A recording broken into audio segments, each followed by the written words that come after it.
Indian star wrestler Vinesh Phogat స్వదేశానికి చేరుకుంది. ఢిల్లీ ఎయిర్పోర్ట్లో ఆమెకు అభిమానులు ఘన స్వాగతం పలికారు. వారిని చూసిన వినేష్ భావోద్వేగానికి గురై కన్నీళ్లు పెట్టుకుంది. ఆమెను కాంగ్రెస్ ఎంపీ దీపేందర్ హూడా, రెజ్లర్ సాక్షి మాలిక్, బజరంగ్ పూనియా ఓదార్చారు. ఎయిర్పోర్ట్ నుంచి ఇంటికి ర్యాలీగా వెళ్లారు వినేష్ ఫోగాట్. ప్యారిస్ ఒలింపిక్స్ ఫైనల్కు చేరిన వినేష్ 100 గ్రాములు అదనపు బరువు కారణంగా అనర్హతకు గురయ్యారు.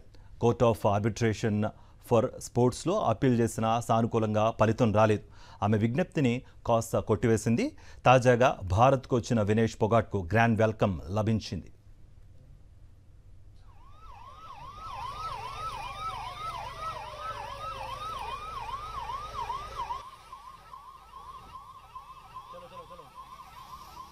Indian star wrestler Vinesh Phogat స్వదేశానికి చేరుకుంది. ఢిల్లీ ఎయిర్పోర్ట్లో ఆమెకు అభిమానులు ఘన స్వాగతం పలికారు. వారిని చూసిన వినేష్ భావోద్వేగానికి గురై కన్నీళ్లు పెట్టుకుంది. ఆమెను Congress MP Deepender Hooda, wrestler Sakshi Malik, Bajrang Punia ఓదార్చారు.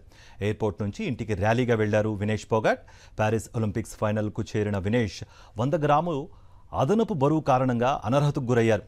Court of arbitration for స్పోర్ట్స్లో అప్పీల్ చేసిన సానుకూలంగా ఫలితం రాలేదు. ఆమె విజ్ఞప్తిని కాస్త కొట్టివేసింది. తాజాగా భారత్కు వచ్చిన వినేష్ ఫోగాట్కు గ్రాండ్ వెల్కమ్ లభించింది.